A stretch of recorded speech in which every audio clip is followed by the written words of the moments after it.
جی السلام علیکم ورحمۃ اللہ۔ وعلیکم اعوذ باللہ من الشیطان الرجیم، بسم اللہ الرحمن الرحیم، الحمد للہ رب العالمین، والصلاة والسلام علی سید الانبیاء والمرسلین وعلی آلہ واصحابہ ومن استنى بسنته الى یوم الدین، اللہم اجعلنا منہم ومن الذین آمنوا وعملوا الصالحات وتواصوا بالحق وتواصوا بالصبر، رب اشرح لی صدری ویسر لی امری واحلل عقدۃ من لسانی یفقہوا قولی وجعل لی وزیرا من اہلی، آمین یا رب العالمین۔ آج انشاءاللہ میری جو فقہ الحدیث کی اسائنمنٹ ہے اس کے حوالے سے جو نواقض وضو میں سے نیند کے موضوع پہ انشاءاللہ یہ حدیث ہے، اس کا انشاءاللہ مطالعہ کرتے ہیں۔ ان قتادہ قال سمعت انسا یقول کان اصحاب رسول اللہ صلی اللہ علیہ وسلم ینامون ثم یصلون ولا یتوضؤون، قال قلت سمعته من انس قال ای واللہ۔ قتادہ سے روایت ہے، انہوں نے کہا کہ میں نے سیدنا انس رضی اللہ تعالیٰ عنہ سے سنا، وہ کہہ رہے تھے کہ رسول اللہ صلی اللہ علیہ وسلم کے صحابہ بیٹھے بیٹھے سو جاتے تھے، پھر وضو کے بغیر نماز پڑھ لیتے تھے۔ تو شعبہ کہتے ہیں کہ میں نے قتادہ سے پوچھا آپ نے یہ حدیث انس رضی اللہ تعالیٰ عنہ سے سنی ہے؟ تو انہوں نے کہا اللہ کی قسم۔ یہ صحیح مسلم کی 835 نمبر حدیث ہے۔ علماء کرام کا اس میں اختلاف ہے کہ آیا نیند سے وضو ٹوٹتا ہے یا نہیں۔ ذیل میں اس کے متعلق مختلف اقوال جو ہے وہ بیان کیے جا رہے ہیں۔ صفوان بن اسال رضی اللہ تعالیٰ عنہ بیان کرتے ہیں کہ رسول اللہ صلی اللہ علیہ وسلم ہمیں حکم دیا کرتے تھے کہ جب ہم سفر میں ہوں تو اپنے موزے 3 دن اور 3 راتیں نہ اتاریں مگر جنابت سے، لیکن پیشاب اور پخانہ اور نیند سے۔ سنن ترمذی حدیث نمبر 89 ہے، علامہ البانی رحمہ اللہ نے اسے حسن قرار دیا۔ تو اب جو مختلف اقوال ہیں علماء کے اس حوالے سے وہ انشاءاللہ ہم دیکھتے ہیں، اور پھر اس سے انشاءاللہ جو فائنل کنکلوژن ہے وہ اس میں آخر میں انشاءاللہ ہم ڈسکس کریں گے۔ تو پہلا جو قول ہے علماء کا اس حوالے سے وہ یہ ہے کہ مطلقہ نیند جو ہے وہ ناقض وضو ہے، چاہے نیند قلیل ہو یا کثیر، اور کسی بھی صفت میں پر سویا جائے۔ صفوان بن اسال رضی اللہ تعالیٰ عنہ کی حدیث کی بنا پر اسحاق، حسن بصری، ابن منذر کا یہی قول ہے، کیونکہ اس حدیث میں بیان ہوا ہے کہ نیند نواقض وضو میں سے ہے اور اس میں کسی حالت کی قید نہیں لگائی گئی۔ دوسرا قول یہ ہے کہ مطلقہ نیند سے وضو نہیں ٹوٹتا۔ اس کی جو دلیل ہے وہ درج ذیل حدیث ہے کہ رسول اللہ صلی اللہ علیہ وسلم کے دور میں صحابہ کرام رضوان اللہ علیہم اجمعین عشاء کی نماز ادا کرنے کے انتظار کرتے حتیٰ کہ ان کے سر جھک جاتے اور پھر وضو کے بغیر ہی وہ نماز ادا کر لیا کرتے۔ تو یہ صحیح مسلم کی حدیث نمبر 376 میں اس کا حوالہ ہے۔ اس کے علاوہ ابو موسیٰ اشعری رضی اللہ تعالیٰ عنہ اور سعید بن مسیب رحمہ اللہ کا یہی قول ہے۔ یہ دونوں قول ایک دوسرے کے مقابل ہیں اور ہر قول والے نے دلائل کا ایک حصہ لیا ہے، لیکن جمہور علماء کرام نے ان دلائل کے مابین جمع کرتے ہوئے کہا ہے کہ کچھ معین حالات میں نیند ناقض وضو ہوگی اور ان حالات کے علاوہ ناقض نہیں ہوگی، لیکن دلائل کے مابین جمع کرنے کا طریقہ میں ان کا اختلاف پایا جاتا ہے۔ تیسرا قول یہ ہے کہ جی اگر تو اپنے مقعد یا نچلا حصہ زمین پر ٹکا کر سوئے تو اس کا وضو نہیں ٹوٹے گا، اور قائم نہ رہے گا اور ٹک نہ سکے، قائم نہ رہے اور ٹک نہ سکے تو وضو ٹوٹ جائے گا، چاہے وہ کسی بھی شکل اور حالت میں ہو۔ احناف اور شافعہ کا مسلک یہی ہے۔ چوتھا اس میں قول یہ ہے کہ نیند نواقض وضو میں شامل ہے، لیکن کھڑے ہو کر یا بیٹھ کر تھوڑی سی نیند سے وضو نہیں ٹوٹتا، حنابلہ کا یہ مسلک ہے۔ پھر اس میں پانچواں قول یہ ہے کہ بعض علماء کا قول ہے کہ ہر حالت میں زیادہ نیند جو ہے وہ وضو توڑ دے گی، لیکن قلیل سی نیند وضو نہیں توڑے گی۔ امام مالک رحمہ اللہ کا یہ قول ہے، اور امام احمد سے بھی اس میں سلسلے میں روایت ملتی ہے۔ اب قلیل اور کثیر نیند میں کیا فرق ہے؟ کثیر اور زیادہ نیند وہ گہری نیند ہے جس میں انسان کو وضو ٹوٹنے کا احساس تک نہیں ہوتا، اور قلیل نیند وہ ہے جس میں اگر انسان کا وضو ٹوٹے تو اسے وضو ٹوٹنے کا احساس ہو جاتا ہے، مثلا ہوا خارج ہو جائے تو اسے علم ہو جاتا ہے۔ شیخ الاسلام ابن تیمیہ رحمہ اللہ اور ہمارے معاصر علماء کرام میں سے شیخ ابن باز رحمہ اللہ اور ابن عثیمین رحمہ اللہ نے یہی قول اختیار کیا ہے، اور صحیح بھی یہی ہے۔ اس طرح ان سب دلائل کو جمع کیا جا سکتا ہے۔ صفوان بن اسال رضی اللہ تعالیٰ عنہ کی حدیث میں نیند سے وضو ٹوٹ جاتا ہے اور انس رضی اللہ تعالیٰ عنہ کی حدیث میں وارد ہے کہ نیند سے وضو نہیں ٹوٹتا، تو اس طرح انس رضی اللہ تعالیٰ عنہ کی حدیث کو قلیل اور تھوڑی سی نیند پر محمول کیا جائے گا جس میں انسان کو وضو ٹوٹنے کا احساس اور شعور ہو جاتا ہے، اور صفوان رضی اللہ تعالیٰ عنہ کی حدیث کو گہری نیند پر محمول کیا جائے گا جس میں انسان کو وضو ٹوٹنے کا احساس اور شعور۔ ربی اشرح لی صدری ویسر لی امری واحلل عقدۃ من لسانی یفقهوا قولی اللهم انفعنا بما علمتنا وعلمنا ما ينفعنا وزدنا علما۔ آج کا میرا ٹاپک وضو کے احکام و مسائل کا بیان ہے۔ وضو کے لغوی معنی۔ وضو وضاعتن سے مشتق ہے، لغوی طور پر اس کے معنی ہیں ہاتھوں اور پاؤں وغیرہ کے اطراف کو مطلق طور پر دھونا۔ وضو کی شرعی تعریف۔ وضو ایسی عبادت ہے جس میں جسم کے محسوس اعضاء کو محسوس انداز میں دھویا جائے اور بعض پر مسح کیا جائے۔ وضو کی مشروعیت قرآن و سنت سے ثابت ہے۔ ارشاد باری تعالیٰ ہے کہ اے لوگو جو ایمان لائے ہو، جب تم نماز کے لیے اٹھو تو اپنے منہ اپنے ہاتھ کوہنیوں تک دھو لو اور اپنے سروں کا مسح کر لو اور پاؤں ٹخنوں تک دھو لو۔ وضو امت محمدیہ کا خاصہ ہے، چنانچہ نبی کریم صلی اللہ علیہ وسلم کا ارشاد ہے یدعون یوم القیامت غرا محجلین، اس امت کے لوگوں کو قیامت کے دن پکارا جائے گا اس حال میں کہ ان کی پیشانیاں اور ہاتھ پیر وضو کے اثر سے چمک رہے ہوں گے۔ وضو کے فضائل و فوائد۔ وضو کرنے سے اعضائے وضو کا جھڑنا معروف ہے۔ وضو میں نبی کریم صلی اللہ علیہ وسلم کی اسوہ حسنہ کی اقتدا ہے، اس میں حکم الہی کی تعمیل اور بجا آوری ہے۔ قیامت کے دن امت محمد صلی اللہ علیہ وسلم میں سے مومنوں کی سب سے بڑی نشانی ان کے وضو کے اعضاء کا چمکنا ہوگا۔ اسی طرح وضو کے بہت سے جسمانی فوائد بھی ہیں۔ وضو کے واجبات اور شروط۔ وضو کے وقت بسم اللہ پڑھنا سنت اور مستحب ہے۔ وضو میں نیت کرنا ضروری ہے کیونکہ وہ ایک عبادت ہے اور عبادت میں نیت شرط ہے۔ جب طہارت کسی عبادت کرنے کی غرض سے حاصل کی جائے تو اس سے کوئی بھی عبادت کی جا سکتی ہے۔ وضو کرنے کا طریقہ۔ حمران سے روایت ہے کہ ایک مرتبہ حضرت عثمان رضی اللہ تعالیٰ عنہ نے وضو کا پانی منگوایا، بس پہلے انہوں نے اپنی دونوں ہتھیلیوں کو 3 مرتبہ دھویا، 3 مرتبہ کلی کی، ناک میں پانی ڈالا اور ناک میں پانی چڑھایا اور بعد میں ناک کو 3 مرتبہ جھاڑا اور پھر اپنے چہرے کو 3 مرتبہ دھویا، پھر اپنے دائیں ہاتھ کو کوہنی تک 3 مرتبہ دھویا، پھر بائیں ہاتھ کو اسی طرح، پھر سر کا مسح کیا، پھر اپنے دائیں پاؤں کو ٹخنے تک 3 مرتبہ دھویا، پھر اسی طرح بائیں پاؤں کو۔ پھر وضو سے فارغ ہونے کے بعد ارشاد فرمایا کہ میں نے نبی کریم صلی اللہ علیہ وآلہ وسلم کو دیکھا کہ آپ نے میرے اس وضو کی طرح وضو فرمایا۔ یہ حدیث متفق علیہ ہے۔ حدیث سے اخذ شدہ فوائد۔ اعضائے وضو کو 3 بار دھونا مسنون ہے۔ وضو میں چہرہ دھونے کے وجوب پر فقہا کا اجماع ہے۔ جمہور فقہا کا مذہب ہے کہ ہاتھوں کو کوہنیوں سمیت دھونا واجب ہے۔ راجح قول کے مطابق سر کا مسح واجب ہے، اگر کوئی بعض سر کا مسح کرتا ہے تو اس کا وضو درست نہیں۔ کانوں سمیت سر کا مسح کرنا واجب ہے۔ آپ صلی اللہ علیہ وسلم کا فعل اللہ تعالیٰ کے حکم وَامْسَحُوا بِرُؤُوسِکُم کی وضاحت اور تفصیل ہے، جس سے پتہ چلتا ہے کہ کان سر میں داخل ہیں، اگر داخل نہ ہوتے تو آپ صلی اللہ علیہ وسلم ان کا مسح نہ کرتے۔ واللہ اعلم۔ راجح قول یہی ہے کہ گردن کا مسح کرنا درست نہیں، کیونکہ رسول اللہ صلی اللہ علیہ وسلم سے اس بارے میں کچھ بھی صحیح ثابت نہیں۔ جمہور کا قول راجح ہے کہ پاؤں ٹخنوں تک دھونا واجب ہے، مسح کرنا جائز نہیں۔ وضو میں ترتیب واجب ہے کیونکہ رسول اللہ صلی اللہ علیہ وسلم سے ایک بار بھی ثابت نہیں کہ آپ نے بغیر ترتیب کے وضو کیا ہو۔ موالات یعنی پے در پہ دھونا واجبات وضو میں سے ہے۔ وضو کی سنتیں۔ وضو کے شروع میں بسم اللہ پڑھنا، مسواک کرنا۔ بے شمار حدیث میں بیان کیا گیا ہے کہ رسول اللہ صلی اللہ علیہ وسلم اعضائے وضو کو 3 بار، 2 بار اور 1 بار بھی دھوتے تھے، جس سے پتہ چلتا ہے کہ کم از کم 1 بار دھونا واجب اور 2 یا 3 بار دھونا سنت اور افضل ہے۔ گھنی داڑھی کا خلال کرنا، کلی کرنا اور ناک میں پانی چڑھانے میں مبالغہ کرنا، الا یہ کہ انسان روزے کی حالت میں ہو۔ ہاتھوں اور پاؤں کی انگلیوں میں خلال کرنا، اعضائے وضو کو دھوتے ہوئے دائیں اس سے آغاز کرنا، وضو کے بعد دعا پڑھنا۔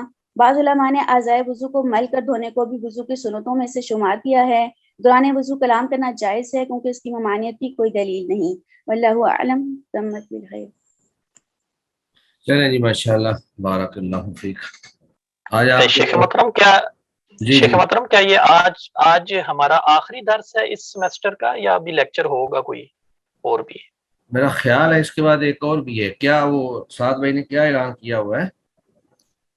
نہیں، ان کی طرف سے تو کوئی اعلان نہیں ہے جی۔ موسٹلی آخری دروس ہو رہے ہیں۔ کل حافظ انس نزل صاحب کا بھی آخری درس تھا، گرامر کا بھی تھا، تو اس لیے میں نے پوچھا, میں نے کہا آپ سے پوچھوں. شاید پھر آخری ہی ہوگا, کیونکہ وہ یہی کہہ رہے تھے کہ ایک ہفتہ جو ہے نا ہمارا, ایک ہفتہ جو ہے وہ ہمارا رمضان میں آ رہا ہے, تو آپ کا یہ ہفتہ جو ہے رمضان میں یہی ہے. باقی آپ تو لوگ شیخ محترم, جی شیخ محترم ایک درخواست تھی کہ ذرا جو ایگزام کا جو ہوگا کریکولم یعنی کہ جو مٹیریل ہوگا اس کے بارے میں بتا دیجیے گا, کون سے لیکچر سے کون سے لیکچر تک تیاری کرنی ہوگی. جزاک اللہ خیر. ایگزام تو میرا پورے سیمیسٹر سے ہونا چاہیے. جی بالکل جی, لیکن یہ ہے کہ چلے کچھ آپ دیکھ لی کہ بتا کیونکہ دیجیے گا. وہ ہم جو کوئی ساتھ ساتھ لیتے ہیں وہ ہوتا ہے چلے جی یہ ایک لیکچر سے ہے, 2 لیکچر سے ہے, تو باقی ایگزام جو ہے آپ لوگوں کے تو لیکچر بھی اتنے زیادہ نہیں ہے, ہفتے میں 1 لیکچر ہوتا ہے. تو چلے بہرحال اس کے بارے میں نا پہلے بھی ہمارے ہاں اختلاف پایا جاتا ہے کہ ہم نے ایگزام کیسے لینا ہے, تو وہ جو بھی انتظامیہ فیصلہ کرے گی اسی کے مطابق ہی ہوگا. کوئی ایک فرد جو ہے جی, کوئی ایک فرد اکیلا میں ہر فیصلہ نہیں کر پاتا ہے, تو اس میں جس طرح طے ہوگا انشاءاللہ اسی طرح. اگر سارے کا سارا سٹارٹ سے لے کر ہونا ہوگا تو وہ پورا کریں گے پھر, اور اگر وہ کہہ دیں گے چلیں جی کوئی آدھے لیکچر جو آخری ہیں ان میں سے لے لیں, یا وہ 3-4 آخری لیکچرز میں سے لے لیں, تو وہ تو جزاک اللہ خیر. جی وہ انشاءاللہ مشاورت سے جو طے ہوگا اسی کے مطابق انشاءاللہ کر لیں گے. جزاک اللہ خیر. ہاں, باقی آپ لوگوں کے 5 کوئز ہو گئے تھے, تو میں انشاءاللہ اسی ہفتے کے اندر جو نا 6ٹھا کوئز بھی اپلوڈ کر دوں گا, اور اس کی حدیث نمبر بھی بتا دوں گا. تو یہ جو حدیثوں کے نمبر میں لکھتا ہوں نا, یہ جو شرح بلوغ المرام ہماری شیخ صالح العثیمین کی ہے, جو PDF ہم سامنے رکھتے ہیں اسی کا نمبر آپ نے سامنے رکھنا ہے, ورنہ مختلف کتابوں میں نا ترکیب نمبرنگ آگے پیچھے ہے, تو اگر آپ کسی اور کتاب سے نمبرنگ دیکھیں گے تو وہ ممکن ہے نمبرنگ کا فرق پڑ جائے, تو اس لیے آپ اسی کتاب کی نمبرنگ کو ہی سامنے رکھیں گے انشاءاللہ. جی ابھی ایک اور آگے ہیں, چلیں طوبہ اکبر. آپ کی کلاس میں سے صرف 3 بندوں کا گویا کہ ابھی تک اسائنمنٹ اور پروجیکٹ مکمل ہوا ہے, باقی ابھی تک کسی نے رابطہ نہیں کیا ہے. تو جس میں عامر نبی صاحب ہیں, خنسا طاہر ہیں اور سمر اقبال. عامر صاحب کا تو پہلے ہی ہو گیا تھا, اور باقی سمر اقبال صاحب کا اور خنسا طاہر صاحب آپ دونوں کا ابھی ہو گیا ہے. طوبہ اکبر آپ بتائیں آپ کی اسائنمنٹ اور پروجیکٹ تدریس کی کیا صورتحال ہے؟ سر اسائنمنٹ تو میں نے دے دی تھی, اور پروجیکٹ کا آپ بتا دیں. تو آپ ابھی پیش کر دیں, ابھی پیش کر دیں, ہمارے پاس ٹائم ہے, ابھی کر دیں. آپ شیئر کر لیں گی خود؟ سر میری ابھی فائل وغیرہ اپلوڈ کرنے والی ہے, مطلب لیپ ٹاپ میں. کتنی دیر لگے گی اندازہ آپ نہیں کو؟ تھا کہ آج, مطلب سر آپ ٹائم بتا دیں. دیکھیں اگر ابھی پیش کر سکتی ہیں تو آپ 1-2 منٹ کے اندر اندر میں آپ کو 2 منٹ دے دیتا ہوں. اپلوڈنگ میں وہ 2-3 صفحے کی فائل ہوگی, اس میں ٹائم تو نہیں لگنا چاہیے, یا پھر ہم لیسن میں پڑھا دیتا ہوں, لیسن کے آخر میں جو ہے نا پھر پیش کر دیں گے, کیونکہ یہ جی ہمارا ٹھیک ہے سر. آخری ہی سبجیکٹ ہے. آج ہی آپ کے پاس موقع ہے, اس کے بعد پھر نہیں ٹائم ملے گا. جی ٹھیک ہے سر, میں اینڈ پہ کر دیتی ہوں. ہاں چلیں, تب تک آپ اپلوڈ کر لیں. ٹھیک ہے, جی جی سر. بسم اللہ الرحمن الرحیم. الحمد للہ رب العالمین والعاقبۃ للمتقین والصلاة والسلام علی اشرف الانبیاء والمرسلین وعلی آلہ واصحابہ اجمعین, اما بعد.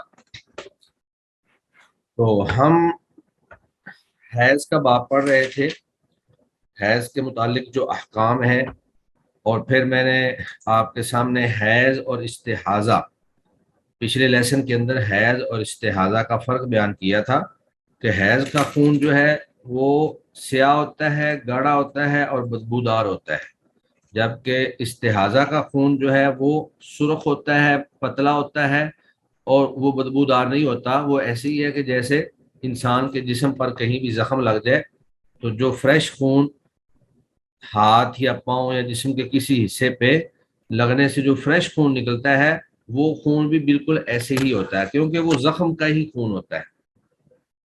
تو آج ہم کوشش کریں گے کہ ہم تھوڑی سی یعنی کہ وضاحت ہم کم کریں, لیکن باب الحیض کو پورا کر دیں, کہ حیض کے جتنے بھی احکام ہیں, مسائل ہیں, وہ آج ہمارے پایہ تکمیل تک پہنچ جائیں, کیونکہ آج کا ہمارا لیسن شاید آخری ہی ہے. اور باقی آپ کا جو کوئز نمبر 6 ہوگا وہ انشاءاللہ میں اپلوڈ کر دوں گا, وہ آپ لوگوں نے اس کو مکمل کرنا ہوگا. تو آج ہم یہ باب جو ہے وہ پورا کریں گے. جی تو ہمارے پاس جو سب سے پہلی حدیث ہے وہ سیدہ حمنہ بنت جہش رضی اللہ تعالی عنہا کی ہے. تو یہ حمنہ بنت جہش جو ہیں یہ ام المومنین سیدہ زینب بنت جہش رضی اللہ عنہا یہ ان کی بہن ہے، سسٹر ہے. تو حضرت زینب بنت جہش جو ہیں وہ اللہ کے نبی کی بیوی تھیں، اور یہ حمنہ بنت جہش جو ہیں یہ پہلے حضرت مصعب بن عمیر رضی اللہ تعالی عنہ کی اہلیہ تھیں. اور غزوہ احد میں جب حضرت مصعب بن عمیر رضی اللہ تعالی عنہ شہید ہو گئے تو پھر ان کی شادی جو ہے وہ حضرت طلحہ بن عبداللہ ان کے ساتھ ہو گئی. تو وہ فرماتی ہیں کنت استحاذ حیضۃ شدیدۃ، میں مستحاضہ ہو جاتی تھی بہت شدید مستحاضہ، یعنی ان کو بہت شدید استحاضہ آتا تھا. فأتیت النبی صلی اللہ علیہ وسلم، تو میں نبی مکرم صلی اللہ علیہ وسلم کے پاس آئی، استفتی ہی کہ میں آپ سے فتویٰ پوچھوں کہ میرے ساتھ یہ معاملہ ہوتا ہے، اب میں کیا کروں. تو آپ صلی اللہ علیہ وسلم نے فرمایا انما ہی رقضۃ من الشیطان، کہ یہ تو شیطان کی طرف سے کچوکا مارنا ہے. کچوکا مارنا ہوتا ہے کہ انگلی کے ساتھ یا لکڑی کے ساتھ آدمی کسی کو مارے. فتحیزی، پس تو حیض شمار کر، ستۃ ایام 6 دن، اور 7 ایام یا 7 دن، ثم مغتسلی، پھر تو غسل کر لے. یعنی جب تجھے محسوس ہو کہ اب حیض کا خون ان صفات والا آ رہا ہے، تو ایک عام روٹین کے مطابق جو خواتین کی روٹین ہوتی ہے 6 دن یا 7 دن، تو 6 یا 7 دن حیض شمار کر لے اور اس کے بعد غسل کر لے. فَإِذَا اسْتَنْقَعْتِ، اور جب تو پاک ہو جائے، فَصَلِّ، تو نماز پڑھ، 24 اور 23، 24 24 اور 23 یا 23 دن. تو واضح بات ہے اگر 7 دن حیض شمار کرے گی تو 23 دن نماز پڑھنی پڑے گی، اور اگر 6 دن حیض شمار کرے گی تو 24 دن نماز پڑھنی پڑے گی. اور باقی جو یہ دن ہے ان میں وصومی وصلی، روزہ بھی رکھ اور نماز بھی پڑھ، فإن ذلک یجزئک، تجھے یہی کافی ہے. وکذلک فافعلی کل شہر، اور تو ہر مہینے ایسے ہی کیا کر، یعنی ہر مہینے تمہاری روٹین یہی ہونی چاہیے. اس کے بعد پھر فرمایا کما تحیض النساء، جس طرح کے عام عورتیں جو ہیں وہ مستحاضہ ہو جاتی ہیں. فَإِن قَوِيتِ، اگر تو طاقت رکھے، فَإِن قَوِيتِ، اگر تو طاقت رکھے تو یہ کام بھی کر لیا کر. یہ ہم نے پیچھے بھی پڑھا تھا پچھلے لیسن کے اندر کہ ہر نماز کے لیے غسل کرنا جو ہے وہ ضروری نہیں ہے، واجب نہیں ہے. ہر نماز کے لیے مستحاضہ عورت کے لیے وضو کرنا واجب ہے، اور اگر کوئی غسل کر سکتی ہو، طاقت ہو، تو پھر وہ غسل بھی کر سکتی ہے. لیکن غسل کا طریقہ یہ تھا کہ فجر کے لیے ایک غسل ہوگا، ظہر اور عصر کے لیے ایک غسل ہوگا، اور مغرب اور عشاء کے لیے ایک غسل ہوگا. اور اس میں یہ بھی بتایا تھا کہ جو عورت غسل کرے گی اس کو یہ گنجائش دی گئی ہے کہ وہ 2 نمازیں اکٹھی کر لے، ظہر عصر کو اکٹھا کر لے اور مغرب عشاء کو اکٹھا کر لے. تو یہاں پہ اسی کا ہی تذکرہ ہے. لیکن یہ عمل جو ہے یہ مستحب ہے، یہ واجب اور ضروری نہیں ہے. فَإِن قَوِيتِ، اگر تو طاقت رکھے، تجھ میں یہ طاقت ہو کہ عَلَىٰ أَن تُؤَخِّرِي، کہ تو لیٹ کر لے ظہر کو، وَتُعَجِّلِ الْعَصْرَ، اور عصر کو جلدی پڑھ لے. ثُمَّ تَغْتَسِلِي، پھر تو غسل کر، حِينَ تَطْهُرِينَ، جب تو پاک ہو جائے، یعنی حیض سے جب تو پاک ہو جائے تو پھر تو غسل کر. وَتُصَلِّينَ الظُّهْرَ، اور تو پڑھ ظہر کو اور عصر کو جمیعاً اکٹھا. یعنی اگر ظہر کو لیٹ کر کے عصر کو جلدی کر کے، آپ اس کو کہتے ہیں جمع تقدیم یا جمع سوری. جمع تقدیم کوئی بھی جمع کی شکل جو ہے وہ آپ اختیار کر سکتے ہیں. تو اس میں آپ غسل کریں گی اور ظہر اور عصر کو اکٹھا پڑھیں گی. ثم تؤخرین، پھر تو لیٹ کر لے مغرب کو اور جلدی کر لے عشاء کو. ثم تغتسلین، پھر تو غسل کر، و تجمعین اور تو جمع کر بین الصلاتین ان دونوں نمازوں کو، ففعلی پس تو ایسی کرتی رہے، و تغتسلین اسی طرح تو غسل کر، مع الصبح صبح کے ساتھ، و تصلین اور تو نماز پڑھ۔ قال اور انہوں نے کہا، اللہ کے نبی نے پھر فرمایا، وَهُوَ أَعْجَبُ الْأَمْرَيْنِ إِلَيَّ، اور یہ معاملہ مجھے دونوں میں سے زیادہ پسندیدہ ہے، یعنی اس انداز میں اگر تو نماز پڑھے گی تو یہ مجھے زیادہ پسندیدہ ہے۔ رواہ الخمسۃ الا النسائی، اس کو نسائی کے علاوہ 5 محدثین نے روایت کیا ہے۔ وصححہ الترمذی، اور اس کو امام ترمذی نے صحیح قرار دیا ہے، وحسنہ البخاری، اور امام بخاری نے اس کو حسن قرار دیا ہے۔ تو اس حدیث کے اندر واضح طور پر جو حکم ہمیں ملتا ہے وہ یہ ہے کہ مستحاضہ عورت جو ہے وہ اپنا حیض ختم ہو جانے کے بعد نماز فجر کے لیے ایک غسل کرے گی، ظہر اور عصر کو اکٹھا کر کے پڑھے گی اور ایک غسل کر کے پڑھے گی، اور اسی طرح مغرب اور عشاء کے لیے ایک غسل کر کے ان کو پڑھے گی۔ لیکن جس طرح میں نے بتایا کہ یہ مستحب ہے، یہ واجب اور ضروری نہیں ہے، جس طرح کا ہم اس سے پہلے بھی پڑھ چکے ہیں۔ اس کے بعد جو اگلی حدیث ہمارے سامنے موجود ہے وہ ہے سیدہ عائشہ رضی اللہ تعالی عنہا کی۔ سیدہ عائشہ رضی اللہ تعالی عنہا سے روایت ہے، ان ام حبیبہ بنت جحش، کہ سیدہ ام حبیبہ بنت جحش یہ بھی شکت الی رسول اللہ صلی اللہ علیہ وسلم، انہوں نے بھی شکایت کی رسول اللہ صلی اللہ علیہ وسلم سے، الدمہ خون کے آتے رہنے کی، یعنی خون جو ہے وہ مسلسل آتا رہتا ہے۔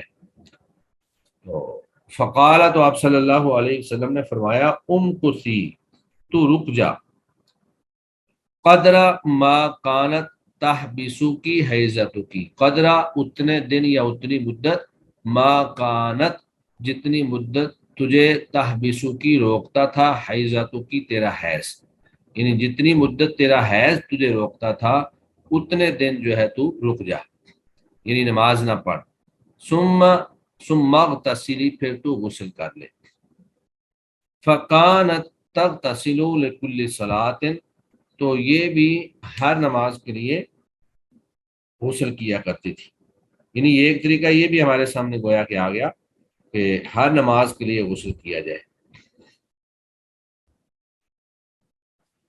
تو یہ بھی انسان کی اپنی صلاحیت اور طاقت ہے کہ اگر کوئی ہر نماز کے لیے غسل کر سکتی ہے تو وہ ہر نماز کے لیے غسل کر لے، اور اگر ہر نماز کے لیے غسل مشکل ہے تو 2 نمازیں جو ہیں وہ اکٹھی کر لے، ظہر عصر کو اکٹھا کر لے اور مغرب اور عشاء کو اکٹھا کر لے۔ اور اگر اتنی بھی طاقت نہیں ہے، کیونکہ یہ واجب نہیں ہے، یہ استحباب کے درجے میں ہے، اتنی بھی طاقت نہیں ہے تو پھر وہی طریقہ جو پیچھے گزر چکا پہلی 2 احادیث کے اندر کہ ہر نماز کے لیے وضو کیا جائے۔ اس کے بعد وفی روایت للبخاری، اور بخاری کی ہی ایک روایت میں یہ الفاظ ہیں، وتوضئی لکل صلاۃ، اور تو ہر نماز کے لیے وضو کر۔ تو گویا کہ تینوں طرح کے احکام ہمارے سامنے آ جاتے ہیں، ہر نماز کے لیے وضو، ہر نماز کے لیے غسل، یا پھر 5 نمازوں کے لیے 3 بار غسل، فجر کے لیے الگ، ظہر عصر اور مغرب اور عشاء ان دونوں کے لیے الگ الگ۔ تو واجب کیا ہے؟ واجب جو ہے وہ ہر نماز کے لیے وضو کرنا ہے، جبکہ 2 نمازوں کو اکٹھا کر کے غسل کرنا یا ہر نماز کے لیے الگ سے غسل کرنا وہ واجب نہیں ہے، استحباب کا درجہ رکھتا ہے۔ اگر کوئی مشقت محسوس نہ کرے اور موسم اور اس کی صحت اس کا ساتھ دے اور وہ ایسا کر لے تو انشاءاللہ وہ اس کے لیے باعث اجر ہے۔ اس کے بعد سیدہ ام عطیہ رضی اللہ تعالی عنہ، وعن ام عطیہ رضی اللہ عنہ قالت، ام عطیہ رضی اللہ تعالی عنہ سے روایت ہے، قالت انہوں نے کہا، کننا لا نعد، ہم نہیں شمار کرتی تھی یا ہم کچھ نہیں سمجھتی تھی، القدرتا زرد رنگ گدلے رنگ کو، والصفرتا اور زرد رنگ کو، بعد الطہر شیعہ حیض سے پاک ہو جانے کے بعد شیئن کچھ بھی، یعنی کہ جب حیض ہمارا ختم ہو جاتا اس کے بعد اگر گدلا پانی یا زرد رنگ کا پانی شرمگاہ سے کچھ خارج ہو بھی رہا ہوتا تھا تو اس کو ہم کچھ بھی نہیں شمار کرتی تھی۔ تو اس کا مطلب یہ ہے کہ مٹیالے رنگ کا گدلا سا پانی ہو یا زرد رنگ کا پانی جو ہے وہ جاری رہے بعد میں، تو وہ حیض نہیں ہے، بلکہ وہ جو ہے وہ بھی رطوبتیں ہیں یا وہ بیماری ہے، استحاضہ ہی اس کو شمار کیا جائے گا، اس کو حیض شمار نہیں کیا جائے گا، اور اس میں نماز بھی پڑھی جائے گی، روزہ بھی رکھا جائے گا۔ اس کے بعد سیدنا انس رضی اللہ تعالی عنہ کی روایت ہے کہ پہلے جو ہے یہودیوں کا طرز عمل دوران حیض اپنی خواتین کے ساتھ کیا ہوتا تھا، اور اللہ کے نبی صلی اللہ علیہ وسلم نے یا اسلام نے آ کر عورتوں کے ساتھ اپنا طرز عمل کیسا رکھنے کا حکم دیا ہے۔ تو یہ اسلام کا امتیاز ہے، خواتین پر اسلام کی شفقت ہے، اور اسلام نے جو قدر اور جو عزت خواتین کو عورتوں کو دی ہے وہ یہودیوں نے یا کسی دوسرے مذہب کے اندر موجود نہیں ہے۔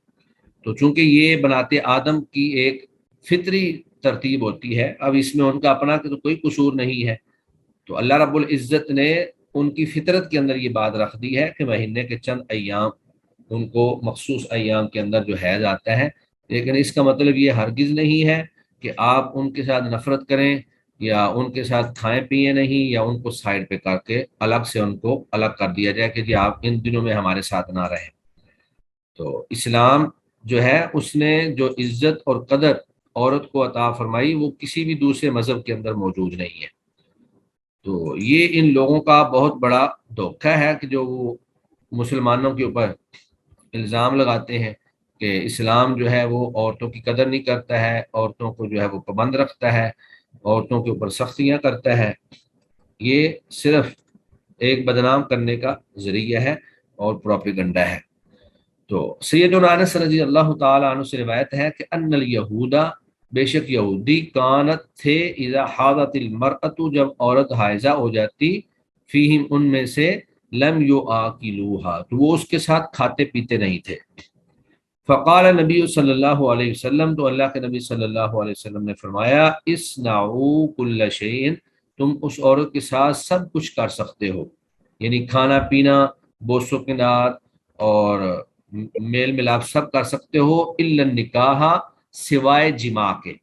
تو جماع جو ہے وہ ناجائز اور حرام ہے، جماع کے علاوہ باقی آپ سارے معاملات جو ہیں اس کے ساتھ کر سکتے ہیں۔ وہ کپڑے دھو سکتی ہے، کھانا پکا سکتی ہے، مل جل کر کھانا اکٹھے کھا سکتے ہیں، آپ کو پانی پلا سکتی ہے، یہ ساری چیزیں جو ہیں آپ کے لیے جائز ہیں، اس میں کوئی حرج والی بات نہیں ہے۔ اس کے بعد اگلی روایت ہمارے پاس موجود ہے سیدہ عائشہ رضی اللہ تعالی عنہا کی، اس میں اللہ کے نبی کا اپنا جو طرز عمل ہے وہ موجود ہے کہ رسول اللہ صلی اللہ علیہ وآلہ وسلم دوران حیض سیدہ عائشہ رضی اللہ تعالی عنہا کے ساتھ کیسا طرز عمل اختیار کرتے تھے۔ تو وان عائشہ رضی اللہ تعالی عنہا، سیدہ عائشہ رضی اللہ تعالی عنہا سے روایت ہے، قالت، انہوں نے کہا، کان رسول اللہ صلی اللہ علیہ وسلم، تھے رسول اللہ صلی اللہ علیہ وآلہ وسلم، یأمرنی، آپ مجھے ازار باندھنے کا حکم دیتے، فأتزر، تو میں ازار باندھ لیتی، فیباشرونی، تو آپ میرے ساتھ لیٹ جاتے۔ یہاں مباشرے سے مراد جماع نہیں ہے، ویسے ساتھ لیٹنا ہے، باہم ایک دوسرے کے ساتھ معانقہ کرنا ہے یا ایک دوسرے کے ساتھ جسم لگانا ہے سوائے جماع کے۔ تو اللہ کا نبی میرے ساتھ جو ہے ہم آغوش ہو جاتے، وَأَنَا حَائِضٌ، اور میں حائضہ ہوتی۔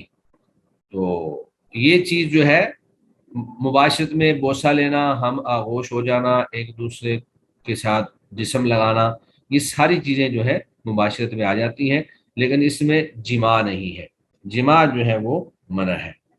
تو جماع کے علاوہ باقی سارے معاملات اس طرح سے اس سے پہلی حدیث کے اندر بھی گزرا کہ اصنعوا کل شیء الا النکاح، سب کچھ کرو سوائے جماع کے۔ تو یہاں نکاح جو ہے وہ بمعنی جماع ہے۔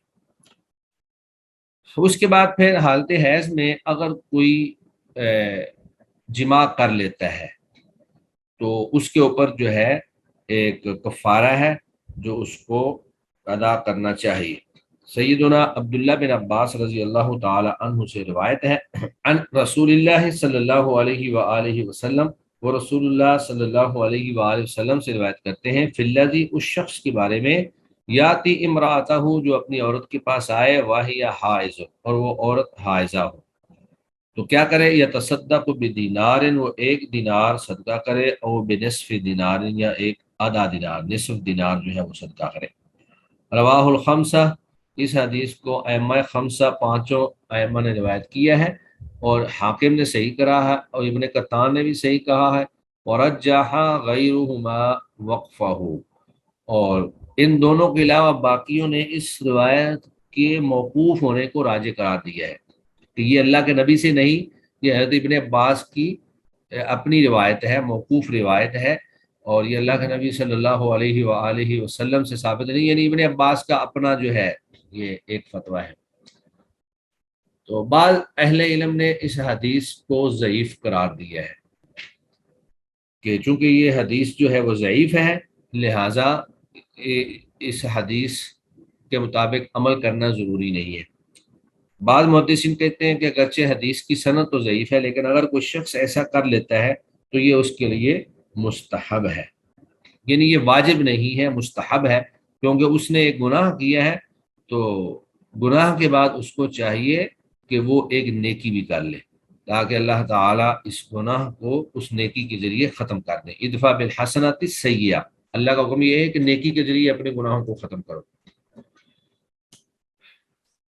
اس سے اگلی روایت ہمارے پاس ہمارا سیدنا ابو سعید خدری رضی اللہ تعالی عنہ کی ہے، قال، انہوں نے کہا، قال رسول اللہ صلی اللہ علیہ وسلم، رسول اللہ صلی اللہ علیہ وسلم نے فرمایا، الیس اذا حاضت المرأۃ، کیا یہ بات نہیں ہے کہ جب عورت حائضہ ہو جاتی ہے، لم تصلی، تو نہ تو وہ نماز پڑھتی ہے، ولم تصم، اور نہ ہی وہ روزہ رکھتی ہے۔ تو یہ حدیث دراصل ایک لمبی حدیث ہے جس میں آپ صلی اللہ علیہ وآلہ وسلم نے خواتین کے حوالے سے کچھ چیزیں بیان کی، اور اس میں ایک بات یہ بھی تھی کہ عورت جو ہے وہ ناقص العقل ہے اور ناقص الدین ہے۔ تو بعض خواتین نے اس بات پر اعتراض کیا کہ ناقص العقل اور ناقص الدین کیسے ہے؟ تو اللہ کے نبی نے فرمایا کہ ناقص العقل اس طرح ہے کہ بسا اوقات یہ ایک شخص، سمجھدار شخص کے ساتھ جب جھگڑا کرتی ہے تو اس کی عقل کو بھی ختم کر دیتی ہے۔ سوال گندم ہوتا ہے، جواب چنا، اور اس طرح کر کے مختلف، یعنی ایسے ایسے اعتراضات اور ایسے تقاضے یا ایسی باتیں سامنے آتی ہیں جو عقل کے ناقص ہونے پر دلالت کرتی ہیں۔ اور پھر عورتوں نے پوچھا کہ ناقص الدین کیسے ہے؟ تو اللہ کے نبی نے فرمایا کہ دیکھیں، جب وہ حائضہ ہو جاتی ہے تو نماز نہیں پڑھتی اور نہ ہی روزہ رکھتی ہے، تو اس اعتبار سے اس کے دین کے اندر بھی کچھ نقص واقع ہو جاتا ہے۔ تو بہرحال یہ اللہ کے نبی صلی اللہ علیہ وسلم کا بیان تھا۔ اور اس کے بعد ہمارے پاس جو روایت ہے وہ بھی سیدہ عائشہ رضی اللہ تعالی عنہا کی ہی ہے۔ سیدہ عائشہ رضی اللہ تعالی عنہا فرماتی ہیں کہ جب ہم حج پر گئے یا عمرے پر گئے تو لما جئنا صرف، جب ہم مقام صرف پر پہنچے حج کے دوران، حیضتو، میں حائضہ ہو گئی، تو اللہ کے نبی نے مجھے فرمایا، افعلی ما یفعل الحاج، حاجی جو کام بھی کرتے ہیں تم سب کرو، غیر مگر اللہ تطوفی فی البیت، بیت اللہ کا تم نے طواف نہیں کرنا ہے، حتیٰ تطہری، حتیٰ کہ تم پاک ہو جاؤ، کیونکہ بیت اللہ کا طواف جو ہے ایک تو وہ مسجد کے اندر ہوتا ہے، اور دوسرا طواف کے لیے بھی پاک ہونا ضروری ہے۔ تو طواف کو فی الحال چھوڑ دو، وہ آخر میں جب پاک ہو جائے تو اس وقت کر لینا، باقی سارے کے سارے جتنے اعمال ہیں وہ جاری رکھو۔ اسی طرح سیدہ حضرت معاذ بن جبل رضی اللہ تعالی عنہ سے روایت ہے، انہ سأل النبی صلی اللہ علیہ وآلہ وسلم، کہ انہوں نے رسول اللہ صلی اللہ علیہ وسلم سے سوال کیا، ما یحل للرجل من امرأته وہی حائض، جب عورت حائضہ ہو تو آدمی کے لیے اس سے کتنا فائدہ اٹھانا جائز ہے؟ تو آپ نے فرمایا، ما فوق الازار، ازار کے اوپر تہبند کے اوپر جو ہے آپ فائدہ اٹھا سکتے ہیں۔ اسی طرح سیدہ ام سلمہ رضی اللہ تعالی عنہ سے مروی ہے، انہوں نے کہا کہ کانت النفساء تقعد علی عہد النبی صلی اللہ علیہ وسلم، کہ نفاس والی عورتیں اللہ کے نبی کے دور میں انتظار کرتی تھی نفاس آ جانے کے بعد 40 دن. تو گویا کہ نفاس کی جو زیادہ سے زیادہ مدت ہے وہ 40 دن ہے، اور اس سے کم بھی ہو سکتا ہے. تو میں یہ بتا رہا تھا کہ نفاس کی جو میکسیمم مدت ہے وہ 40 ایام ہے. تو یہ 40 ایام 40 دنوں سے پہلے اگر کسی کا نفاس کا خون رک جائے تو اس کو نماز بھی پڑھنی چاہیے اور اس کو روزہ بھی رکھنا چاہیے. تو نفاس کے خون سے مراد وہ خون ہے جو ولادت کے بعد شروع ہوتا ہے اور 40 دن زیادہ سے زیادہ تک جاری رہتا ہے. اور اگر 40 دن کے بعد بھی کسی کا خون جاری رہے تو اس کو نفاس نہیں شمار کیا جائے گا، بلکہ اس کو خون استحاضہ شمار کیا جائے گا. اس حدیث کو امام نسائی کے علاوہ ائمہ خمسہ نے روایت کیا ہے، اور یہ الفاظ جو ہیں یہ ابو داود کے ہیں، اور اسی میں ہی کچھ اس طرح کے الفاظ ہیں کہ وَلَمْ يَأْمُرْهَا النَّبِيُّ صلی اللہ علیہ وسلم، اور نہیں اس کو حکم دیا اللہ کے نبی صلی اللہ علیہ وسلم نے بِقَضَاءِ صَلَاةِ النِّفَاسِ، نفاس کی نمازوں کی قضا کا. تو گویا کہ جو نمازیں حیض میں رہ جائیں گی ان کی قضا بھی نہیں ہوگی، اور جو نمازیں نفاس کے دوران رہ جائیں گی اگرچہ دن زیادہ ہیں ان کی بھی قضا نہیں ہوگی. تو باب تو حیض کا تھا، لیکن حیض کے ساتھ ہی نفاس کا معاملہ بھی چونکہ اس کے ساتھ منسلک تھا اس لیے اس کو بھی ساتھ ہی بیان کر دیا ہے. تو آج چونکہ میں یہ چاہ رہا تھا کہ ہمارا باب پورا ہو جائے، زیادہ میں نے شرح بیان نہیں کی لیکن احادیث ساری بیان کر دی گئی ہیں، ہمارا باب مکمل ہو گیا ہے اور آج کا ہمارا لیسن یہی ہے. میں اسی پر ہی اکتفا کرتا ہوں. اگر کسی کے ذہن میں کوئی کویشچن ہے تو وہ پوچھ لیں، ورنہ پھر جن لوگوں کی آج تدریس رہتی ہے، پریزنٹیشن رہتی ہے، وہ ہم مکمل کر لیتے ہیں. جی طوبہ اکبر. جی سر، السلام علیکم. ہاں جی، آپ نے اپلوڈ کر لی ہے؟ جی سر، آپ مجھے الاؤ کر دیں. چلیں الاؤ کر دیا ہے، آپ شیئر کریں. الحمد للہ رب العالمین والصلاة والسلام علی اشرف الانبیاء والمرسلین، اما بعد فاعوذ باللہ من الشیطان الرجیم، بسم اللہ الرحمن الرحیم. رب اشرح لی صدری ویسر لی امری واحلل عقدۃ من لسانی یفقہوا قولی. رب زدنی علما رب زدنی علما رب زدنی علما. السلام علیکم ورحمۃ اللہ وبرکاتہ. آج کا جو ہمارا ٹاپک آف ڈسکشن ہے وہ ہے تفسیر القرآن بالقرآن. چونکہ ہم اصول تفسیر پڑھ رہے ہیں تو مطلب ہمیں پتہ ہونا چاہیے کہ جو ہم تفسیر کرتے ہیں وہ کن بیسس پہ ہونی چاہیے، اس کے کیا ماخذ ہونے چاہیے. کیا ایسا ہی کوئی بندہ اٹھ کر تفسیر کر سکتا ہے یا کسی مطلب کچھ ایسے اصول ہیں جن کو ہم نے فالو کرنا ہے تفسیر کرتے ہوئے؟ تو جی ہاں، ایسے اصول ہیں جن کو ہم نے فالو کرنا ہے. تو یہ 3 ماخذ ہیں تفسیر کے جن کے ذریعے تفسیر کی جاتی ہے. سب سے پہلے تو ہم یہ دیکھیں گے تفسیر ہوتی کیا ہے. یہ فسرا یفسر سے ماخذ مصدر ہے. اس کا مطلب ہوتا ہے کھول کر بیان کرنا یا واضح کرنا. تو یہ اس کا لغوی معنی ہے، لیکن اصطلاح میں جو ہے یہ صرف اسپیسیفکلی قرآن مجید کے لیے استعمال ہوتا ہے کہ قرآن کی جو تفسیر ہے مطلب قرآن کو کھول کر بیان کرنا، اس کو واضح کرنا، اس کی تشریح کرنا. یہاں تک کہ حدیث کے لیے بھی یہ ورڈ یوز نہیں ہوتا. حدیث کے لیے ہم شرح استعمال کرتے ہیں. تو جیسے علامہ زرکشی رحمہ اللہ فرماتے ہیں کہ تفسیر وہ علم ہے جس کے ذریعے سے اللہ تعالیٰ کی کتاب کی معرفت حاصل کی جاتی ہے. اس علم کے ذریعے سے یعنی جو کتاب اللہ ہے اس کے معنی اور مفاہیم کی تشریح کی جاتی ہے، اور پھر اس کے بعد اس میں سے جو احکام ہیں، احکام و مسائل جو ہیں ان کو نکالا جاتا ہے. یعنی یہ پتہ چلتا ہے کہ تفسیر کے ذریعے سے ہمیں یہ چیزیں ملنی چاہیے. ایک تو یہ کہ اللہ کتاب اللہ کی معرفت ہونی چاہیے، اس کے بعد اس کے جو معنی ہے، جو بھی مفہوم ہے اس کی تشریح ہونی چاہیے، اس کی ایکسپلینیشن ہونی چاہیے، اور پھر اس کے بعد جو اس میں احکام بتائے گئے ہمیں ان کا بھی علم ہونا چاہیے. سر پلیز نیکسٹ کر دیجیے. تو تفسیر القرآن کے جو ماخذ ہیں وہ 3 ہیں بیسیکلی. ایک تو تفسیر القرآن بالقرآن ہے، تفسیر القرآن بالحدیث ہے، اور تفسیر القرآن باقوال صحابہ ہے. یعنی قرآن کی جو تفسیر ہے، سب سے پہلے تو قرآن کی تفسیر قرآن مجید سے ہی کرنی چاہیے، کیونکہ بعض ایسی جگہوں پر قرآن مجید میں جو ہے وہ ایکسپلینیشن نہیں بیان کی گئی ہوتی کچھ چیزوں کی، اور پھر اسی چیز کو ایکسپلین کیا گیا ہوتا ہے کسی اور جگہ پہ. مطلب کچھ جگہوں پر ابہام ہوتا ہے، آگے ایکسپلین کر دیا گیا ہوتا ہے. تو دوسرا ذریعہ ہے تفسیر القرآن بالحدیث. یعنی اگر ہمیں وہاں سے نہ ملے، مطلب کچھ ایسی چیزیں ہیں جو قرآن میں جو ہے وہ ہمیں کہیں بھی ایکسپلینیشن میں نہیں ملتی، تو پھر وہ ہمیں حدیث سے ملتی ہیں. کیونکہ اللہ تعالیٰ قرآن کریم میں فرماتے ہیں وَأَنزَلْنَا إِلَيْكَ الذِّكْرَ لِتُبَيِّنَ لِلنَّاسِ. یعنی ہم نے آپ پر یہ جو قرآن نازل کیا ہے، یعنی صرف قرآن ہی نازل نہیں کیا بلکہ اس کی تبیین بھی کر دی ہے، مطلب اس کی وضاحت بھی آپ کو ساتھ میں دے دی گئی ہے جو کہ حدیث ہے. اور تیسرا جو طریقہ ہے وہ یعنی تفسیر القرآن باقوال صحابہ ہے. یعنی اگر ہمیں قرآن مجید سے یا حدیث سے بھی نہیں ملتا کچھ، تو پھر ہم صحابہ کے اقوال دیکھیں گے. جیسے حدیث میں آتا ہے کہ اللہ کے نبی صلی اللہ علیہ وسلم نے حضرت معاذ رضی اللہ تعالیٰ عنہ کو جب یمن بھیجا تو ان سے پوچھا کہ آپ کس کے ذریعے فیصلہ کرو گے، تو انہوں نے کہا کہ میں کتاب اللہ کے ذریعے فیصلہ کروں گا. تو آپ صلی اللہ علیہ وسلم نے پوچھا کہ اگر اس میں نہ ملے کچھ، تو انہوں نے کہا کہ میں یعنی آپ کی حدیث یعنی حدیث رسول کی طرف رجوع کروں گا صلی اللہ علیہ وسلم. تو آپ صلی اللہ علیہ وسلم نے کہا کہ اگر اس میں بھی کچھ نہ ملا، تو انہوں نے کہا کہ پھر میں اپنے اجماع سے کروں گا. تو آپ صلی اللہ علیہ وسلم نے فرمایا کہ مطلب کہ آپ صلی اللہ علیہ وسلم خوش ہوئے اس بات پر کہ یعنی یہاں سے یہ پتہ چلتا ہے کہ اصل میں تفسیر کا طریقہ یہی ہے کہ ہم سب سے پہلے قرآن مجید کو دیکھیں، پھر اس کے بعد احادیث رسول صلی اللہ علیہ وسلم کو، اور پھر اقوال صحابہ.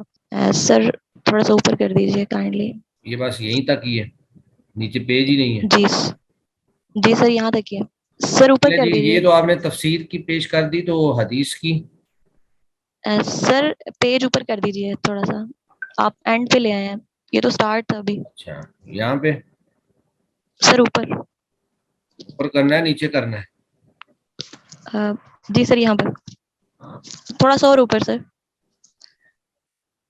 جی یہاں پر جو یعنی امام شافعی رحمہ اللہ اور امام ابن القیم رحمہ اللہ نے یہ بتایا کہ قرآن مجید کی یعنی جو یہاں 3 اقسام بیان کیے ہیں انہوں نے، کہ یعنی قرآن مجید کی جو تفسیر ہے وہ حدیث کیسے بیان کرتی ہیں.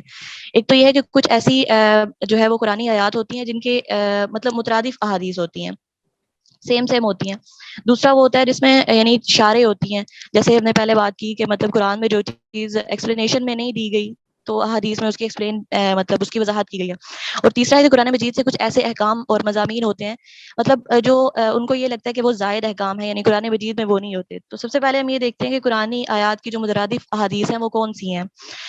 تو ان سے مراد یہ ہے کہ مطلب ان کی جو عبارت ہوگی یعنی جو الفاظ ہوں گے وہ مختلف ہو سکتے ہیں، لیکن ان کا معنی سیم ہی ہوگا. جیسے یہاں پر قرآن مجید میں اللہ تعالیٰ فرماتے ہیں لا يدعون مع الله الها آخر ولا يقتلون النفس التي حرم الله الا بالحق، یعنی مطلب اللہ تعالیٰ کے علاوہ کسی کو نہ پکارو اور اپنے یعنی اپنی جانوں کو جو ہے وہ قتل نہ کرو. تو اسی طرح یہ حدیث میں جو حدیث میں بھی یہ وضاحت دی گئی ہے، جہاں حضرت سیدنا عبداللہ بن مسعود رضی اللہ تعالیٰ عنہ بیان کرتے ہیں کہ آپ صلی اللہ علیہ وسلم سے ایک مطلب سوال پوچھا گیا کہ سب سے بڑا گناہ کیا ہے.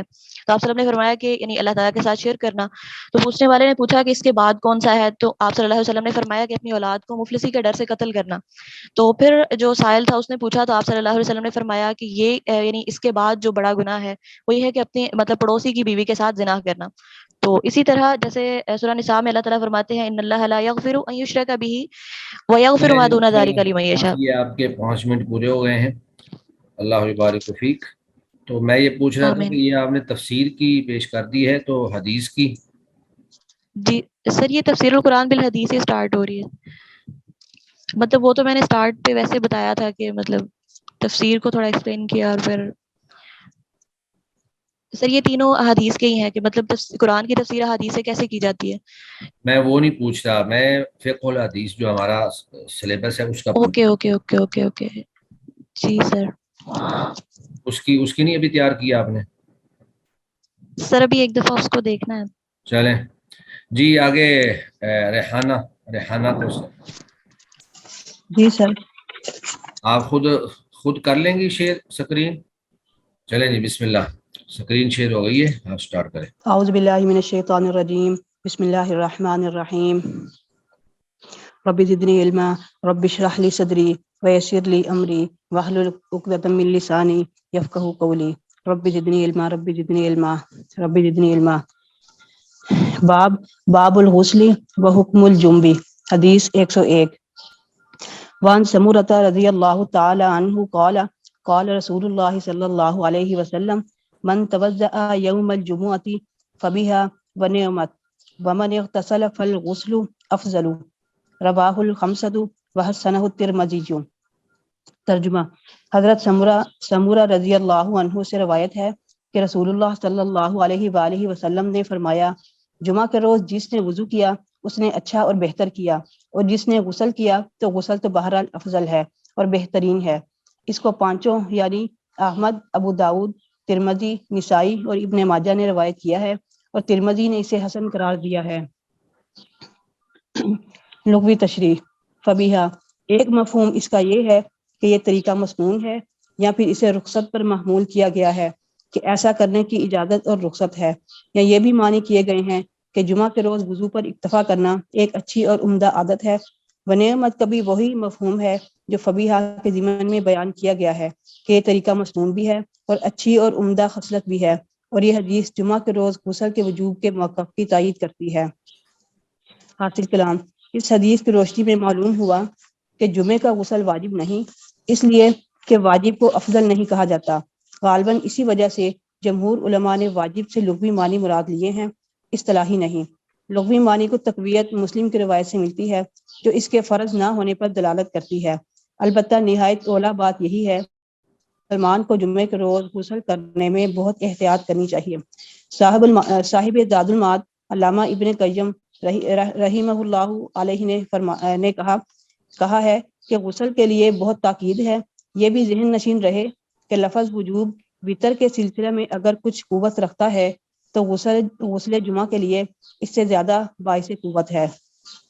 راوی حدیث، سمورہ سین کے فتح اور میم کے ضمہ کے ساتھ، جندبن جیم کے ضمہ نون ساکن اور دال پر ضمہ، مشہور صحابی رسول صلی اللہ علیہ وآلہ وسلم ہیں۔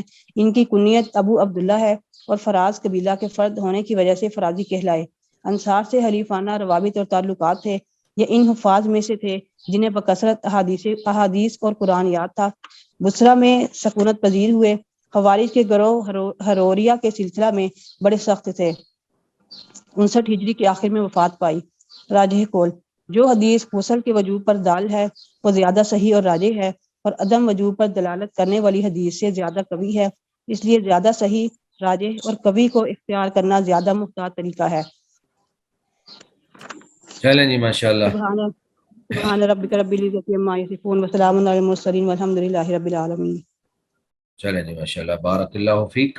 جی مریم اعجاز۔ جی سر، السلام علیکم۔ ہاں، آپ کی پریزنٹیشن آپ نے پیش کرنی ہے آج؟ جی سر، میں کر دوں گی۔ چلیں شیئر کر دیں یا پھر مجھے بھیج دیں، میں ادھر سے کرتا ہوں۔ میں آپ کو بھیج دیتی ہوں۔ ان الحمد للہ نحمده ونستعینه ونستغفره ونعوذ باللہ من شرور انفسنا ومن سیئات اعمالنا، من يهده الله فلا مضل له ومن يضلل فلا هادي له، واشهد ان لا اله الا الله وحده لا شريك له، واشهد ان محمدا عبده ورسوله، اما بعد، اعوذ باللہ من الشیطان الرجیم، بسم اللہ الرحمن الرحیم، رب اشرح لي صدري ويسر لي امری واحلل عقدة من لسانی یفقهوا قولی۔ فقہ الحدیث کے اسائنمنٹ میں میرا موضوع نواقض وضو کے بارے میں ہے۔ نواقض کا مطلب ہوتا ہے نواقض ناقص کی جمع ہے، اس لیے اس باب میں جو ہے ہم وضو کے توڑنے کے افعال کو پڑھیں گے، اور یہ جاننا ضروری ہے کہ جب وضو ٹوٹتا ہے تو اس کے لیے جو بھی افعال ہیں اس کا دلیل کا ہونا ضروری ہے۔ محض شک کی بنیاد پر ہمارا جو وضو ہے وہ نہیں ٹوٹتا، بلکہ وہ برقرار رہتا ہے۔ اس لیے ان باتوں کا جاننا ہمارا بہت ضروری ہے کہ کن ان چیزوں سے وضو ٹوٹتا ہے اور کن چیزوں سے وضو برقرار رہتا ہے۔ اللہ سبحانہ وتعالی سورۃ المائدہ میں فرماتے ہیں یا تم میں سے کوئی قضائے حاجت سے آیا ہو، یعنی یہاں پر دلیل جو ہے وہ دی گئی ہے۔ اس طرح اور کئی حدیث ہیں جس میں نواقص کا بیان ہے، جیسے کہ گہری نیند جو ہے وہ نواقض وضو ہے، جبکہ جو اونگ آتی ہے وہ اس سے ہمارا وضو جو ہے وہ نہیں ٹوٹتا، اور یہ حدیث کی روشنی میں اس کی وضاحت ہے۔ اس کے بعد جیسے کہ صحابہ کرام جب نماز کے لیے انتظار کر رہے ہوتے تھے تو ان کو اونگ آ جاتی تھی تو وہ دوبارہ وضو نہیں کرتے تھے، وہ اسی وضو کے ساتھ جو ہے وہ نماز ادا کرتے تھے۔ تو اس سے بات واضح ہوتی ہے کہ اونگ سے جو ہے وضو جو ہے وہ نہیں ٹوٹتا۔ اس کے بعد جو دوسرا فیکٹر ہے وہ ہمارے پاس حیض اور استحاضہ ہے۔ ان دونوں کا فرق پتہ ہونا ضروری ہے۔ حیض وہ خون ہوتا ہے جو مقرر وقت پہ ایک عورت کو آتا ہے، اور استحاضہ وہ ہے جو ان مقرر ایام کے علاوہ کسی بیماری کی وجہ سے آئے۔ حیضہ عورت جو ہے وہ نماز ادا نہیں کرتی، جبکہ نہ نماز ادا کرتی ہے نہ روزہ رکھتی ہے، جبکہ استحاضہ والی جو عورت ہوتی ہے وہ نماز بھی ادا کرے گی اور روزہ بھی رکھے گی، یہ کیونکہ اس کو عذر ہے، اس لیے جو ہے وہ نماز ادا کرے گی اور روزہ بھی رکھے گی۔ ہاں یہ شرط اس کے لیے ہے کہ ہر نماز کے ساتھ جو ہے نماز کا جب وقت داخل ہو تو وہ اس وقت وضو کر کے نماز پڑھے۔ اس کے بعد جو تیسرا نواقض وضو ہے وہ ہے مزی۔ مزی نکلنے سے جو ہے وہ وضو ٹوٹ جاتا ہے۔ مزی نکلنے سے پورے ذکر کو دھونا ضروری ہے۔ یہاں یہ بات جاننا ضروری ہے کہ شرمگاہ سے جو ہے وہ چار طرح کی جو ہیں چیزیں خارج ہوتی ہیں۔ پہلا پیشاب ہے جو کہ نجس ہے جس سے وضو ٹوٹ جاتا ہے، پھر مزی ہے یہ بھی نجس ہے اور یہ ناقض وضو ہے، اس کے بعد منی ہے یہ معروف ہے پاک ہے، لہٰذا شہوت کے ساتھ اگر نکلے تو پھر جو ہے وہ غسل واجب ہوگا۔ اس کے بعد جو ہے ہمارے پاس بوسہ دینے سے وضو نہیں ٹوٹتا۔ یہاں پر جو ہے حدث اگر لاحق نہ ہو، اس کی وہ دلیل ہے جو حضرت عائشہ رضی اللہ عنہا سے مروی ہے کہ نبی کریم صلی اللہ علیہ وسلم اپنی ایک زوجہ کا بوسہ لیا اور بغیر وضو کے نماز کے لیے تشریف لے گئے۔ اسے ظاہر ہوتا ہے کہ بوسہ دینے سے وضو نہیں ٹوٹتا، مگر شرط یہ ہے کہ کچھ حدث لاحق نہ ہوا ہو۔ اس کے بعد ہوا نکلنے کا اگر یقین ہو تو وضو ٹوٹتا ہے، اگر شک کی بنیاد پر وضو نہیں ٹوٹتا۔ اور اگر شک ہو تو ایک شخص کو چاہیے کہ وہ یہ جو احساس ہوا ہے، اگر اس کو بو محسوس ہوئی ہے یا آواز آئی ہے، اس کی بنا پر وہ کر سکتا ہے کہ اس کا وضو ٹوٹ گیا۔ اگر اس کو شک ہے تو اس بنا پر وضو نہیں ٹوٹے گا۔ اس کے بعد شرمگاہ کو چھونے کا حکم کیا ہے؟ حضرت طلق بن علی رضی اللہ عنہ کی حدیث کے مطابق ذکر بھی باقی اعضاء کی طرح ہے، اگر اس کو چھو لیا جائے تو وضو نہیں ٹوٹتا، اگر شہوت کے ساتھ چھوا جائے پھر جو ہے وہ وضو ٹوٹ جائے گا، جیسے سنن ابی داؤد میں اور جامع ترمذی میں حدیث مبارکہ ہے۔ اس کے بعد قے، نکسیر اور متلی۔ قے نواقض وضو نہیں ہوتی، چاہے وہ تھوڑی ہو یا زیادہ ہو، کیونکہ قے کا نواقض وضو ہونے کی کوئی صحیح جو دلیل ہمارے پاس موجود نہیں ہے۔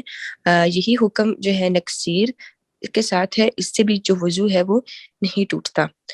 اس کے بعد آخری جو نواقض وضو ہے وہ ہے اونٹ کا گوشت۔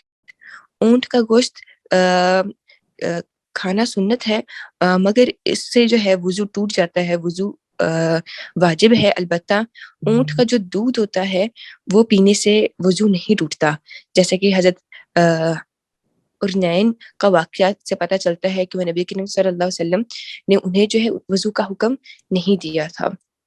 یہ حضرت ارنین یہ کوئی بندے کا نام نہیں ہے، یہ قبیلہ اورانیین کے کچھ لوگ تھے۔ جی قبیلہ ہے، ایسے ہی ہے۔ چلیں جی، ماشاءاللہ، بارک اللہ فیک۔ اور کسی نے پریزنٹیشن پیش کرنی ہے؟ اور رابعہ یاسین، آپ لوگوں کی ابھی آگے کلاس تو نہیں ہے؟ جی سر۔ آپ نے اسائنمنٹ تیار کی ہے؟ جی سر کی ہوئی ہے۔ تو ابھی پیش کریں گی؟ جی سر میں آپ سے شیئر کرتی ہوں، واٹس ایپ کرتی ہوں۔ ہاں چلیں، آپ مجھے بھیج دیں، میں ادھر شیئر کر دیتا ہوں۔ میں پوچھ رہا ہوں کہ میری کلاس کے بعد آپ کی کوئی کلاس تو نہیں ہے؟ جی سر کلاس ہے، اصول حدیث کی کلاس ہے، لیکن وہ شاید لیٹ ہوگی، اصول حدیث کی کلاس تو لیٹ ہوتی ہے۔ سر وہ شروع ہو گئی ہے۔ شروع ہو چکی ہے؟ جی تو پھر آپ اس طرح کریں، جلدی سے پیش کر لیں، کچھ لوگ ادھر چلے جائیں، کوئی ایک دو لوگ ادھر رہیں، تاکہ یہ کام بھی ہو جائے اور ادھر بھی کلاس جو ہے وہ مس نہ ہو۔ جی سر۔ السلام علیکم ورحمۃ اللہ وبرکاتہ۔ حدیث کا موضوع ہے زکوٰۃ کی شروط۔ حدیث پاک کا ترجمہ ہے، حضرت علی بیان کرتے ہیں رسول اللہ صلی اللہ علیہ وآلہ وسلم نے فرمایا، جب تمہارے پاس 200 درہم ہو اور ان پر 1 سال گزر جائے تو ان میں سے 5 درہم زکوٰۃ ہے، اور جب تمہارے پاس 20 دینار ہو اور ان پر 1 سال گزر جائے تو ان پر نصف دینار صدقہ زکوٰۃ ہے، اور اسی حساب سے زکوٰۃ ہے۔ کسی بھی مال پر زکوٰۃ نہیں حتیٰ کہ اس پر 1 سال گزر جائے۔ روایت حسن ہے، اور اس حدیث کے جو مرفوع ہونے میں اختلاف ہے۔ ترمذی میں ابن عمر سے روایت ہے، جس شخص کے پاس مال ہو اور وہ اس سے استفادہ کرے تو اس پر زکوٰۃ نہیں حتیٰ کہ اس مال پر 1 سال گزر جائے۔ اس کے موقوف ہونا راجح ہے۔ شرح الحدیث، جب کسی حدیث کے رفع اور وقف میں اختلاف ہو اور حدیث کو مرفوع روایت کرنے والا راوی ثقہ ہو تو وہ روایت مرفوع کے حکم میں آتی ہے، اور رافع راوی کا اضافہ مقبول ہوتا ہے، کیونکہ ایک تو رفع میں ثقہ راوی کا اضافہ ہوتا ہے، دوسرا اس کے لیے رفع اور وقف میں کوئی ترافی و تضاد ہے نہیں۔ اچھا، میں مذکورہ بالا حدیث، میں آپ سے یہ پوچھنا جی چاہوں گا کہ یہ جو حدیث ہے، کیا آپ نے جو سلیبس پڑھا ہے اس کے اندر یہ موجود ہے جو آپ نے اسائنمنٹ تیار کی ہے؟ سر نہیں، اس بک کے اندر تھی، اگلے والے سلیبس میں ہے یہ، لیکن ابھی میں ہم نے نے پڑھی آپ نہیں لوگوں تھی۔ کو ایک اصول دیا تھا کہ آپ لوگ اس انداز میں، یعنی 50 سے آگے شروع کریں، رول نمبر 1 والا جو ہے وہ 51 لے لیں، رول نمبر 2 والا جو ہے وہ 52 لے لیں۔ آپ کا مثلا رول نمبر ہے 27، تو جی آپ سر، کی حدیث نمبر بننی چاہیے تھی 77۔ اچھا نہیں سر، میں نے میرے مائنڈ سے یہ بات نکل گئی، میں نے اسی بک میں سے کوئی اور لے لی تھی۔ چلیں مکمل کریں اس کو۔ اچھا، اس میں سب سے پہلے ہے اس حدیث کے مطابق چاندی کا نصاب کتنا بنتا ہے۔ چاندی جب تک 200 درہم نہ ہو جائے اس میں کوئی زکوٰۃ نہیں، چاہے وہ 199 ہی کیوں نہ ہو۔ اب 200 درہم 140 مسکال وزن کے برابر ہوتا ہے، کیونکہ ایک اسلامی درہم ایک مسکال کا 7واں حصہ ہوتا ہے، جبکہ ایک مسکال 4 گرام کے برابر ہوتا ہے، تو یوں 200 درہم چاندی برابر ہوتی ہے 590 گرام کے۔ سونے کا نصاب، سونا جب تک 20 دینار نہ ہو جائے اس پر زکوٰۃ واجب نہیں ہوتی، اور 1 دینار 1 مسکال وزن کے برابر ہوتا ہے۔ لہٰذا اگر کسی کے پاس 20 مسکال وزن کے برابر سونا ہو تو اس پر زکوٰۃ واجب ہوگی۔ زکوٰۃ کے اعتبار سے درہم دینار سے ہلکا ہوتا ہے۔ 1 دینار برابر ہوتا ہے 4.25 گرامز کے، اور 1 تولہ سونا برابر ہے نیئر اباؤٹ 10 گرامز کے۔ اس کا مطلب ہے کہ آج کے دور میں جس کے پاس 85 گرام سونا ہے تو اس پر 2.125 گرام زکوٰۃ فرض ہے۔ سونے اور چاندی کے زکوٰۃ کی شروط، اگر چاندی 200 درہم سے کم ہو اور سونا 20 دینار سے کم ہو تو اس پر زکوٰۃ فرض نہیں۔ اگر سونے اور چاندی کا نصاب پورا ہو تو جب تک ان پر 1 سال پورا نہ گزر جائے اس پر زکوٰۃ واجب نہیں۔ چاندی کی زکوٰۃ 200 درہم میں 5 درہم اور سونے کی زکوٰۃ 20 دینار میں سے نصف دینار، نصابوں کا 40واں حصہ بنتا ہے۔ سال سے مراد قمری سال ہے جو کہ دراصل عالمی سال ہے۔ مال مستفاد میں سے زکوٰۃ کا حکم، اگر تو مال مستفاد غیر جنس سے ہو تو اس میں سے زکوٰۃ کے وجوب کے لیے ہولان حول شرط ہوگا، جیسے پاس تو چاندی تھی لیکن نفع میں سونا ملا، یا وہ سونا ترکہ میں ملا، اس مستفاد سونے کو چاندی کے نصاب میں ضم نہ کیا جائے گا، تو اب اس مستفاد سونے پر زکوٰۃ کے واجب ہونے کے لیے 1 سال کے گزرنے کی شرط لازم ہے، لیکن اس مستفاد سونے کو چاندی کے نصاب میں ضم نہ کیا جائے گا۔ یا پھر وہ مال مستفاد خود موجود مال سے ہو کی بنا پر ملا ہو تو اس میں ہولان حول کی شرط نہ ہوگی، جیسا کسی کی بکریاں نصاب کے بقدر تھیں، سال کے دوران متعدد بکریوں نے بچے جن دیے، اس طرح کسی کے پاس اپنے 200 درہم کا سال کے دوران نفع ملا تو ان جنم لینے والی بکریوں اور دراہم کے موجود بکریوں اور چاندی کے نصاب میں ہی شامل کیا جائے گا۔ جب بھی نصاب مکمل ہوگا زکوٰۃ کا وجوب تکمیل نصاب کے 1 سال کے بعد ہی ہوگا۔ چوتھے، نفع اور مال مستفاد کو موجودہ مال کے مرا قرار دینے میں مستحقین زکوٰۃ کی مصلحت اور منفعت بھی ہے۔ جزاک اللہ۔ چلیں جی، ماشاءاللہ، ٹھیک ہے، بارک اللہ فیک۔ السلام علیکم ورحمۃ اللہ وبرکاتہ۔